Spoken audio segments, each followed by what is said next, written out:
ராமநாதபுரம் மக்களவை தொகுதி சுயேட்சை வேட்பாளர் ஓ பன்னீர்செல்வம் அறந்தாங்கி அருகே திருப்புனவாசலில் பலாப்பழ சின்னத்திற்கு வாக்கு சேகரித்து பிரச்சாரம் செய்து வருகிறார். அதனை தற்போது காணல.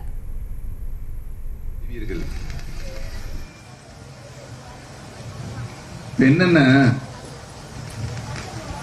நான் சுயேட்சை வேட்பாளராக போட்டியிருக்கேன். சுயேட்சை வேட்பாளராக போட்டியிருக்கின்ற 3 சின்னங்களை, சுயேட்சை சின்னங்களை 3 சின்னங்களை குறிப்பிட வேண்டும். நான் அப்படித்தான் 3 சின்னங்களை குறிப்பிட்டு கொடுத்திருந்தேன். இப்ப நிறைய பன்னீர்செல்வம் வந்துட்டாங்க வேட்புமனுவில். எத்தனை பேர்? 6 பேர், என்னை சேர்த்து 6 பேர். இந்த 5 பேரும் நான் என்னென்ன சின்னம் எழுதி கொடுத்தனோ அதே சின்னத்தை தான் இவங்களை எழுதி கொடுத்துருக்காங்க. ஒரு குழப்ப சூழ்நிலையை உருவாக்க வேண்டும் என்று. இப்ப என்ன செஞ்சிருக்காங்க, கிசும்பு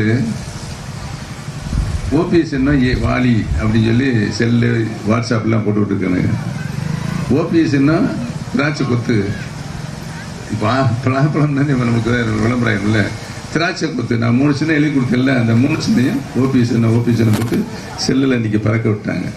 எவ்வளவு ஒரு கீழ்த்தரமான செயல் பாருங்க. அரசியலில் ஒரு சின்னத்தை 2 வேட்பாளர் கேட்டால் அது குலுக்கு சீட்டு போட்டு தான் கொடுப்பார்கள். அப்படித்தான் பெரியவர்களே தாய்மார்களே சின்னம் ஒதுக்குவது குறித்து நேரம் காலம் ஒதுக்கப்பட்டது.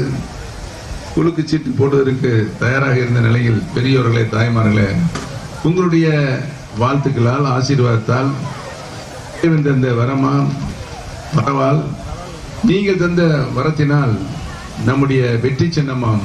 சொல்லுங்க பாப்பா, நல்லா சொல்லுங்க, இன்னும் நல்லா சொல்லுங்க. இந்த தப்ப பதிவு பண்றாங்களே அவங்க காது கேட்காம எல்லாம் சொல்லுங்க. உங்களுடைய வரத்தால், இறைவனுடைய வரத்தால் எனக்கு நம்முடைய வெற்றி சின்னமாம் முக்கணிகளில் வாழை, இந்த சுவையான பலாப்பழ சின்னம் கிடைத்தது.